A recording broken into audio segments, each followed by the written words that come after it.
Hello and welcome to Yan Food Times. Today we will be visiting Ikea for the first time in a long time. We will also visit some food carts in today's video as well. I remember I always looked forward to special dishes and foods at Ikea. Of course they have their iconic meatballs, but I also wanted to try something new too. We went on a Saturday morning and it was packed during lunchtime. Since it was during lunchtime, you would assume they had lots of foods ready, but many of the shelves were empty or had limited kinds of foods. They just had a few salads and no one was there to restock. Their hot foods were limited too until it hit around 12:15 p.m. or so did they finally show another picture on the TV screen.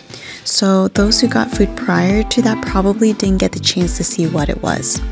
After waiting for some time, we got their salmon plate with bell pepper sauce. Yep, it tasted just like bell peppers, nothing else. The little broccoli veggie patty was flavorful and good. The salmon's texture was not the best. It was on the drier side, but I also know that they pre-made everything for convenience and attempted to keep it warm in the containers. That's the best it could get. The meatballs were a disappointment because they were lukewarm, almost considered cold. They sell out fast, but they were not hot and the gravy wasn't that warm either, so it wasn't the greatest. One thing though I noticed is that you can order different number of meatballs and the prices vary. Double check the menu beforehand. We also got chicken tenders and fries. They were amazingly and surprisingly good. The chicken tenders were actually tender. The batter was light and not too salty. It had a nice crisp to it. The fries were also nice as the inside was soft and the outside was crispy. This dish was hot and I loved it very much. Lastly, we tried strawberry shortcake. The texture was not too bad as it was a bit bouncy. The jam was flavorful, but the cream together, it was too sweet for me. Having this with coffee or tea would be better. So to sum it up, just get the chicken tender and fries. On another day, we went to Hillsborough Station and got some new dishes to try. It was on a Sunday and not all carts were open, such as the Korean one. Just something to keep in mind or check in advance.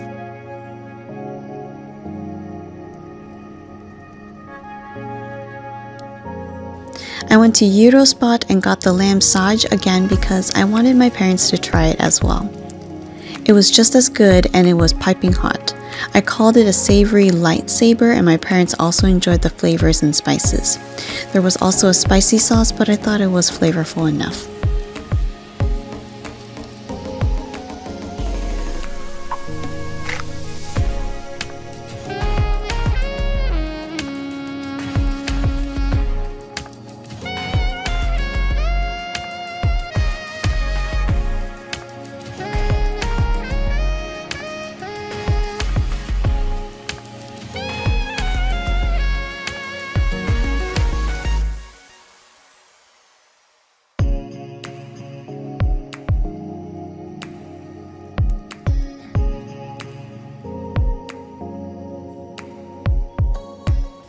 We tried a new cart called Zukar Cuban Cuisine.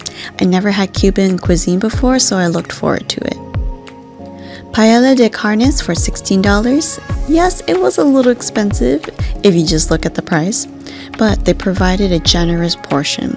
There were strips of beef, pork, and chicken, all slightly seasoned differently. It also had some veggies and the rice was soft but not mushy. The salad on the side was very helpful because it was a heavy meal, but with something tangy and light, it was good. Because the rice was steamed, maybe boiled or cooked with some type of chicken stock or stock, it was on the saltier side. We couldn't finish it in one sitting, so when we brought it home, we mixed it with some of our own rice and it was much better. Pescado a la plancha for $14.99. In other words, grilled fish plate. The fish, which I think was salmon, was cooked nicely. The center was very soft and it wasn't raw. I liked the caramelized onions, which added extra flavors. Again, the salad helped eliminate some of the heaviness. The rice was not bad. It was cooked nicely too. This was also a bit too salty for me though. Maybe I'm not used to having really strong and intense flavors. There was a sauce that came with it. I didn't try, but heard that it had a kick to it. The black beans were good. I usually don't like to eat baked beans or beans in general, but the texture was nice, not mushy or raw, and the flavor was actually really good and more subtle in flavor. Both of these dishes were lovely, lots of spices, lots of textures, and it was a lot of fun eating something new. If they lightened the sodium, I would have enjoyed it more. What do you think? Please share, and thank you for watching Yan Food Times.